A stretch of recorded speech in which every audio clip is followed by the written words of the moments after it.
المصنف رضي الله تعالى عنه ونفعنا به وبعلومه في الدارين آمين. إلى أن قال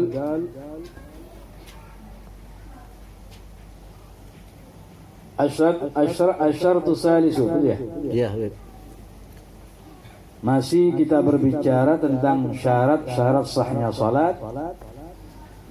Asy-syartu tsalisu, syarat yang ketiga, at-taharatu 'anil hadatsain, suci dari dua hadas. Suci dari dua hadas. Hadas kecil maupun hadas besar. Falau shalla biduni taharatin, maka apabila seorang salat tanpa bersuci, walau nasiyan, walaupun dalam keadaan lupa, lam tasihha, maka salatnya tidak sah. Wa yusabu ala qasdihi faqat, dan diganjar ia atas maksudnya saja. Orang nggak tahu, lupa, dia nggak punya wudu, salat,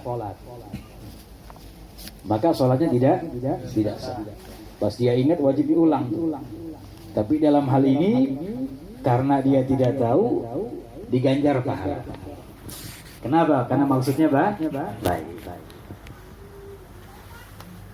La ala fi'lihi, bukan atas pekerjaannya. Ya, pekerjaan salatnya enggak sah. Ya, wajib diulang. Tapi maksudnya diganjar pahala karena maksudnya baik. Niatnya baik melaksanakan daripada salat. Kama yusabu, sebagaimana diganjar pahala ala qiraatil Qur'an, atas orang yang membaca Al-Qur'an, illa, kecuali idza kana junuban, apabila dia itu dalam keadaan kecuali idza kana, apabila dia ada junub. Kan dalam sholat ada bacaan Al-Qur'an, ada gak? Ada. Banyak orang yang lupa dalam keadaan taharah, kemudian dia sholat, ya sholatnya tetap gak sah. Dia ingat wajib mengulang sholatnya, tapi tetap berganjar pahala ala qasdi, atas maksudnya yang baik. Lain halnya kalau dia tahu dalam keadaan gak punya wudu, tahu dia sholat sengaja, dosa dia, sholatnya tidak sah dan berdosa. Ta'likan yang keempat, wa yusannu, dan disunnahkan, liman ahdatsa fi salatihi, bagi orang yang hadas di dalam salatnya. Lagi salat buang angin, batal gak salatnya? Batal. Disunahkan apa? Bagi orang yang hadas di dalam salatnya, au qubail iqamatiha, atau sesaat sebelum pelaksanaan salat. Pengen qomat, batal. Atau lagi qomat, batal. Apa sunnah yang dilakukan? Ayyakhudha bi anfi, dia memegang hidungnya. Wa yansarifu, dan ia bubar, sitran ala nafsihi, sambil menutupi dirinya. Jadi sunnah tuh. Lagi sholat buang angin, buang angin, batal sholatnya. Kan keluar dari barisan tuh, betul? Barisannya pertama, jamaahnya banyak. Ya udah, untuk menjaga dirinya sunnah dia pegang hidungnya, biar orang-orang nggak sangka jelek, biar nggak jadi suudzon. Oh, dia kentut tuh ya. Atau kejadiannya dekat kepada pelaksanaan sholat, lagi qomat, atau dikit lagi qomat, dikit lagi dilaksanakan sholat, buang angin. Karena kalau misalnya inti bangun langsung keluar aja, kan orang sangka jelek ya. Wah, ini mungkin gak demen sama imamnya nih. Kan begitu, bisa gak begitu? Bisa. Makanya sunnah apa? Sunnah megang itu. Ya, biar pada tahu, wah ini fulan kentut nih, begitu. Sitran ala nafsi, untuk menutupi dirinya. Tujuannya apa? Wali'alla yakhudun nas fi, agar orang-orang tidak yakhud. Khadha yakhud itu menyelam, menyangka kepadanya. Yakhudun nas, menyangka manusia, fihi, kepadanya, di dalamnya. Maksudnya apa? Biar enggak jadi suudzon. Itu maksudnya begitu. Wali'alla yakhudun nas fihi. Nah ini syarat yang ketiga daripada syarat sahnya sholat, suci dari dua hadas. Jelas tuh ya? Suci dari dua hadas. Asyaratul rabi'u, syarat yang keempat dari syarat sahnya sholat, at-taharatu anin najasati, suci dari najasah.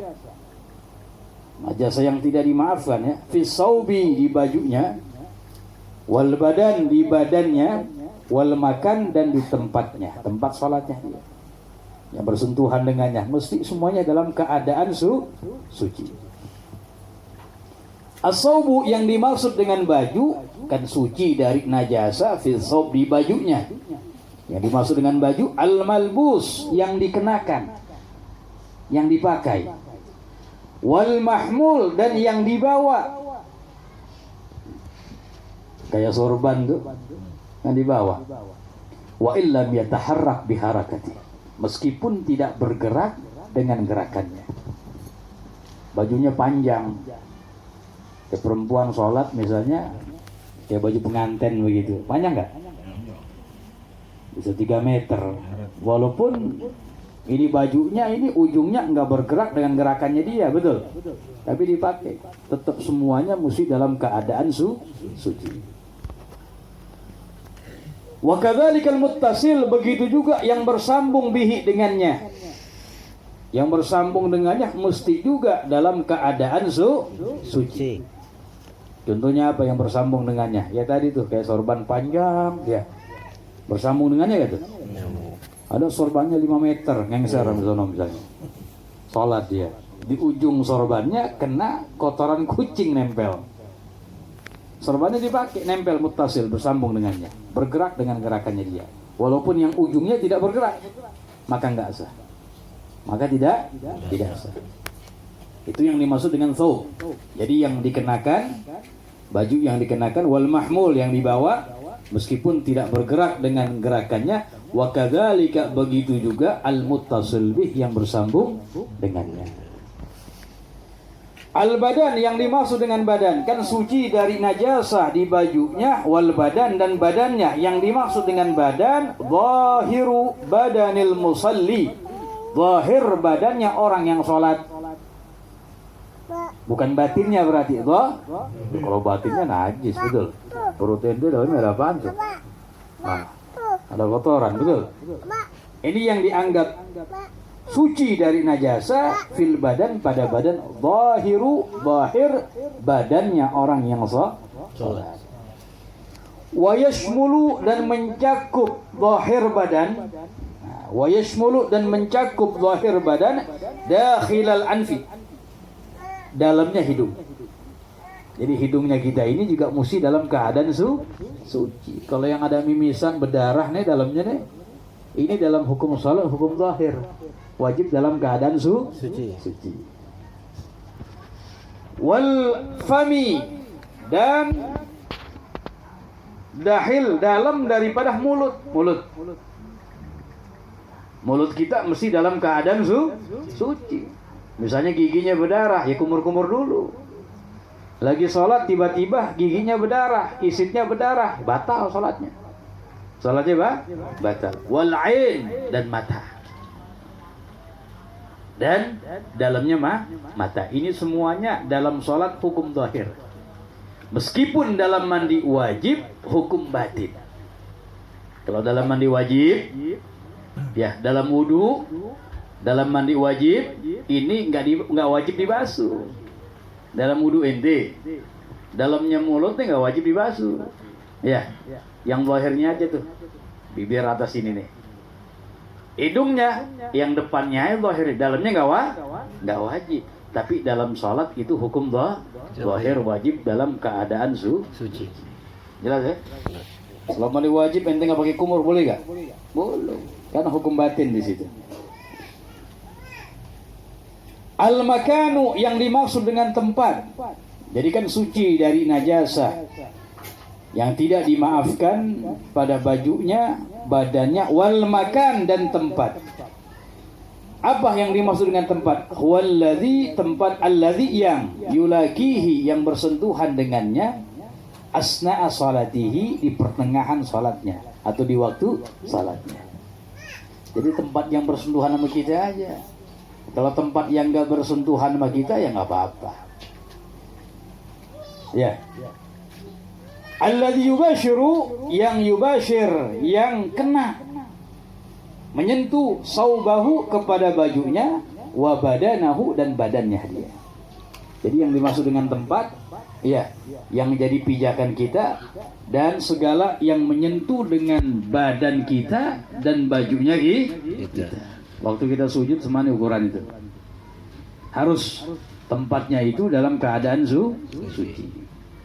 Kalau misalnya di sampingnya ada najis, cuma sejengkal doang, sejengkal deket gak? Iya, nanti lagi sujud nih. Samping sini nih, pala ente dikit nih, ada tai kucing misalnya. Tapi nggak kena, sah gak sholatnya? Sah.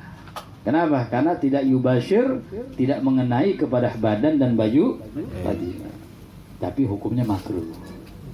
Ente sholat di samping najasa, hukumnya makruh. Sebabnya kenapa? Karena bisa menghilangkan khusyuk. Orang nggak bau aja nggak khusyuk, apalagi bau, betul? Pikiran, waduh, ini bau enak juga nih. Ya.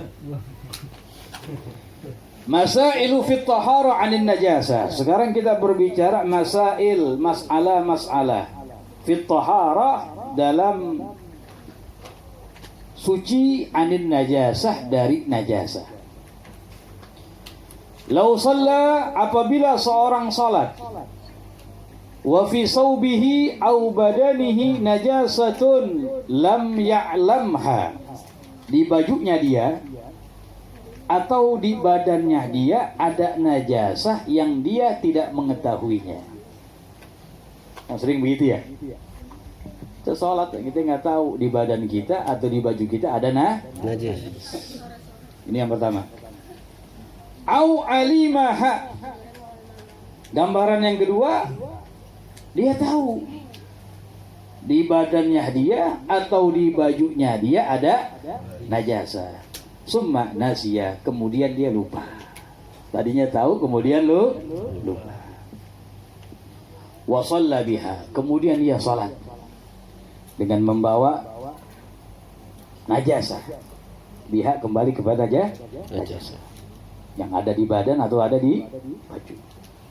Wa tadzakkara, kemudian dia ingat. Ya Allah, ini salat tadi, ya, ternyata di baju aneh ada najis.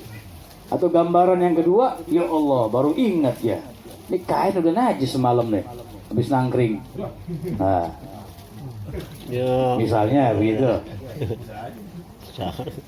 Bagaimana hukumnya kalau dia ingat? Wajabat alaihil i'adatu fil halatin. Wajib atasnya mengulang salat fil halatin, dalam dua gambaran, dalam dua keadaan itu. Likulli salatin, di setiap salat, tayaggana, yang ia yakin fi'laha, akan mengerjakannya, ma'an najasa, bersamaan membawa najis. Jadi begitu. Kalau gambaran yang pertama, lihat, ini gambar yang pertama ini.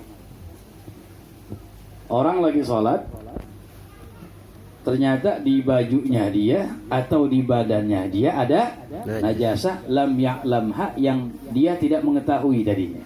Betul? Nggak tahu. Itu udah sholat maghrib, sholat isya. Nah, gambarnya itu kan udah sholat isya nih. Ya. Sekarang ente lihat di kain, ya ini najis nih, teh kotok misalnya, bisa nggak begitu?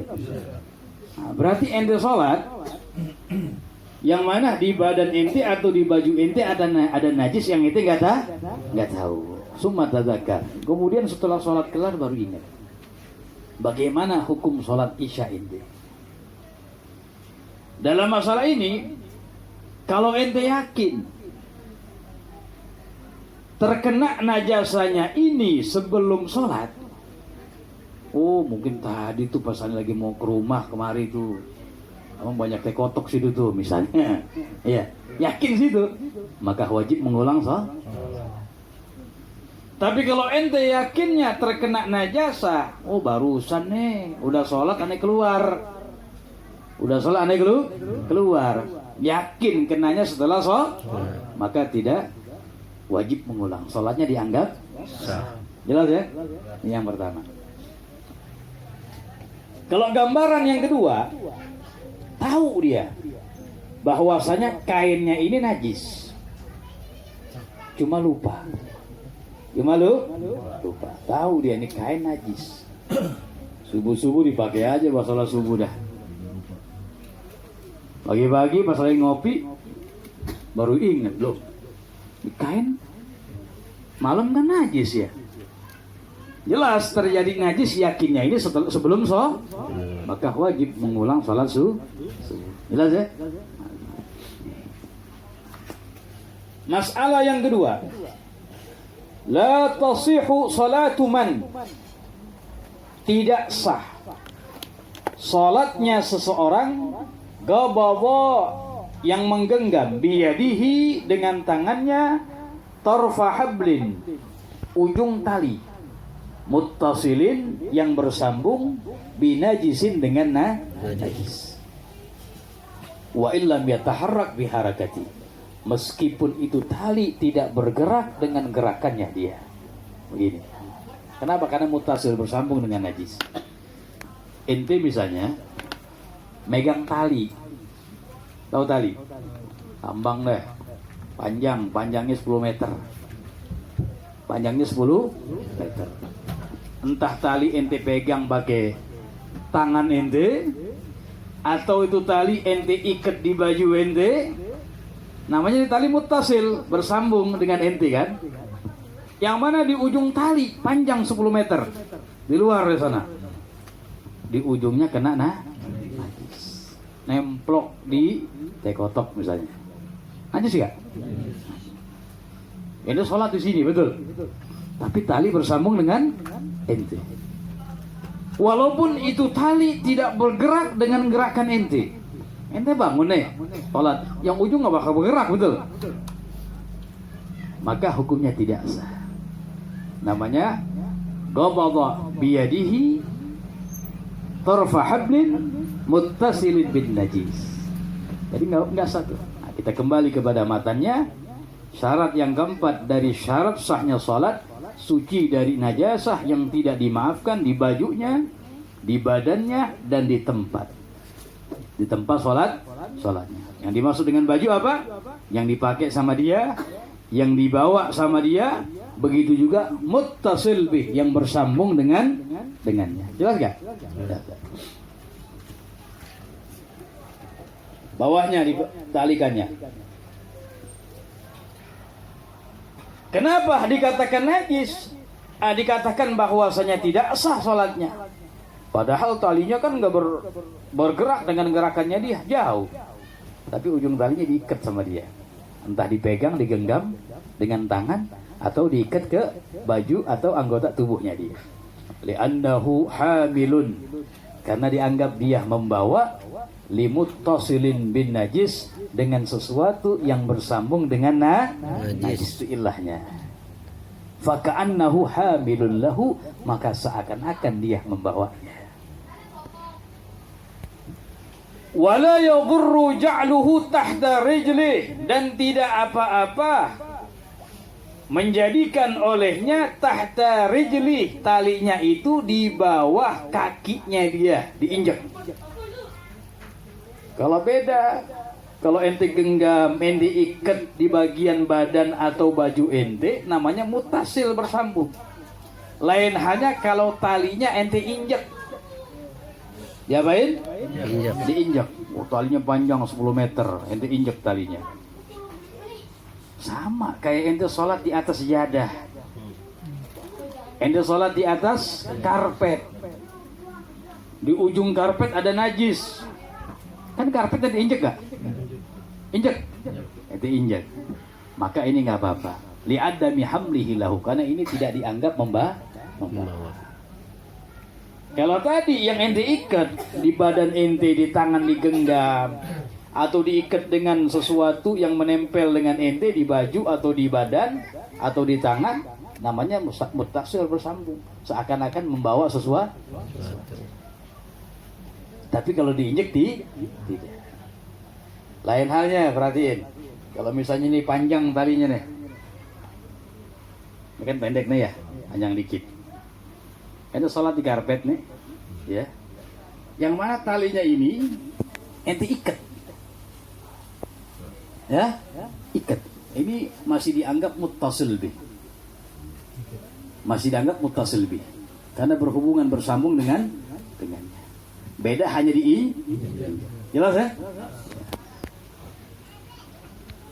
Yang ketiga, wala yadhurru wujudu najisin muhadhin, tidak apa-apa adanya najis muhadhin yang dekat li badanil musalli, kepada badannya orang yang salat, au malbusihi, atau dekat dengan pakaian yang dipakai orang yang salat, au mahmulihi, atau dekat itu najis kepada sesuatu yang dibawa oleh orang yang salat, biduni mumasatin lahu, tanpa menyentuhnya, maka hukumnya nggak apa-apa. Tadi itu gambarannya itu, ada najis cuma beda 1 jengkal doang, di tempat sujudnya ente sini ada najis. Yang penting nggak kena sama badan kita atau baju kita atau yang kita bawa, nggak kena, maka hukum sholatnya sah. Walakin ma'al karahati in garuba urfan, akan tetapi hukumnya adalah makruh.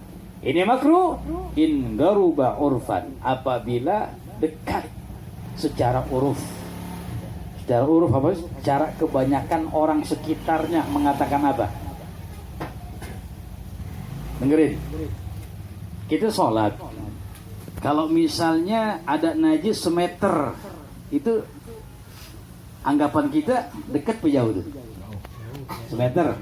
Dekat. Ah, berselisih pendapat. Semeter dekat gak? Ini uruf namanya. Kebanyakan orang mengatakan apa? Kalau anggapan kebanyakan orang sekitarnya, oh semeter dekat, maka hukumnya makruh. Tapi kalau misalnya uruf orang sekitarnya kebanyakan mengatakan semeter termasuk jauh itu, kebanyakan begitu misalnya, maka hukumnya tidak menjadi makruh. Itu namanya uruf namanya. Kebanyakan apa kata orang di situ.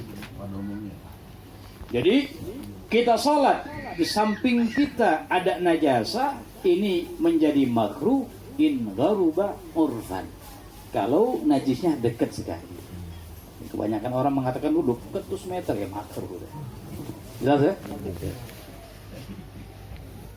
Yahrumu tadammukhu bin najasati, haram at-tadammukh, mengotorkan diri, bin najasati, dengan najis, li ghairi hajatin, tanpa ada keperluan, tanpa ada hajat. Itu haram tuh. Kotoran manusia pegang-pegang menting ngapain? Ya. Kalau nggak ada hajat hukumnya makruh. Kalau jebokin anak ya nggak apa-apa. Bukan makruh, afwan, haram tuh. Ya, tadammukh. Haram tadammukh, mengotorkan diri bin najasah dengan najis.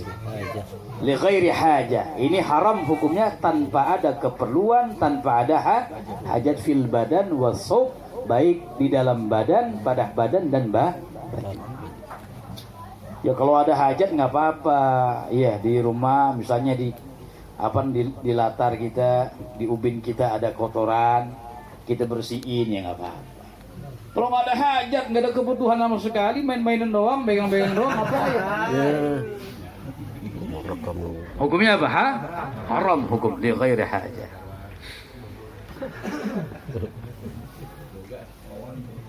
Yang kelima, tafsil hukmid dam fi shalah, perincian hukum darah di dalam salat. Nah, ini sering nih, orang lagi salat berdarah. Kan bisa begitu ya? Bisa. Diperinci. Perincian hukum darah fi shalati, di dalam salat. Yang pertama, in kana qalilan, apabila darahnya sedikit. walam yakhtalit bi ajnabiyyin, dan tidak bercampur dengan benda yang lainnya. Murni darahnya, nggak bercampur dengan air, nggak bercampur dengan tanah, debu, dan yang lainnya. Maka hukumnya fayu'fa anhu, dimaafkan. Darahnya dimaafkan. Artinya apa? Sholatnya tetap sah. Yang pertama. Wa in kana kafiran, apabila darahnya banyak. Ini banyak dikit semana sih? Ya kembali kepada uruf tadi. Uruf ini kebanyakan orang sekitar mengatakan apa? Jelas ya? Kan sulit begitu ya? Sulit. Ada pendapat yang mengatakan dengan kita membulatkan antara ujung jempol dengan ujung telunjuk. Nah, ukuran logam. Kalau sampai melebihi batas logam, itu dikatakan banyak. Kalau masih di dalamnya, nggak melampaui batas logam, maka dikatakan sedikit. Ada pendapat begitu. Tapi al-mu'tamad uruf. Uruf itu kebanyakan orang sekitarnya mengatakan apa? Banyak dan sedikit. Sedikit kan beda-beda tuh ya. Ya tadi begitu. Wa in kana kafiran, apabila darahnya banyak yang keluar, fayu'fa anhu, maka dimaafkan darinya bisalasati syurut, dengan 3 syarat. Dengan 3 syarat.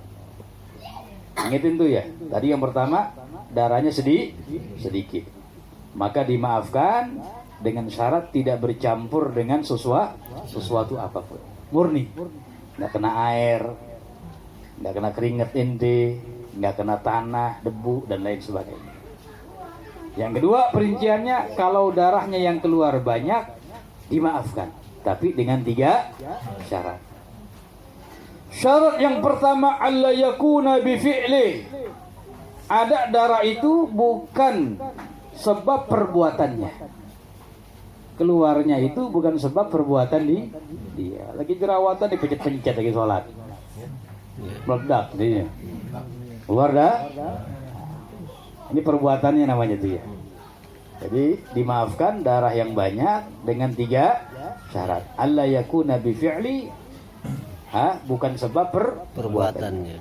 Alla yakuna dam bifi'lihi, atau alla yakuna khurujud dam bifi'lihi. Tidak ada keluarnya darah sebab perbuatannya dia.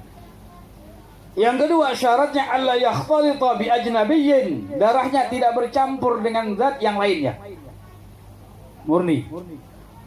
Yang ketiga, alla yantagila. Darahnya tidak berpindah. Tidak berpindah. Apa sih arti berpindah di situ? Berpindah begini, bocor, ngalir, ngetes ke kaki, ngetes ke kaki. Ini berpindah namanya. Kalau ke badan, tagadzub, masih dimaafkan. Tapi kalau netesnya langsung kena kaki, nah maka tidak dimaafkan yang di kaki. Yantagil, berpindah. Jadi gambarannya, kalau 3 syarat meskipun yang keluar banyak dan memenuhi 3 syarat, maka dimaafkan. Begini gambarannya. Orang lagi sholat, tiba-tiba ada batu melayang. Palanya bocor, ngalir darahnya. Banyak gak tuh? Banyak. Tapi mutasil, bersambung. Ini dimaafkan. Itu dimaafkan. Jelas ya? Kenapa? Karena bukan sebab perbuatan dia, tidak bercampur dengan zat yang lainnya, dan tidak berpindah. Sebagaimana terjadi dengan sahabat Nabi Sayyidina Umar bin Khattab radhiyallahu ta'ala. Tetap dia menyempurnakan sholat. Wallahu a'lam bishawab. Dikit-dikit ya kita baca.